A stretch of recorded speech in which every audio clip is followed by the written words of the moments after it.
Давайте посмотрим, что стучит в вашу жизнь в ближайшее время. Эта карта ребенка говорит о том, что вы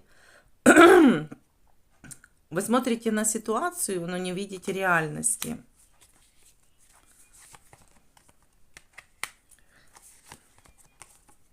Вы будете перед выбором в ближайшее время. Выбором чего? Это личной жизни. В вашу жизнь ворвется мужчина. Это будет рождение новых отношений. Если даже вы были в разрыве, то это вернется человек, потому что вас связывает очень много чего. Вас связывает ребенок, и он вернется, потому что был разрыв, были отношения разрушены, и будет восстановление в ближайшее время. Он вам даст весточку в ближайшее время. Это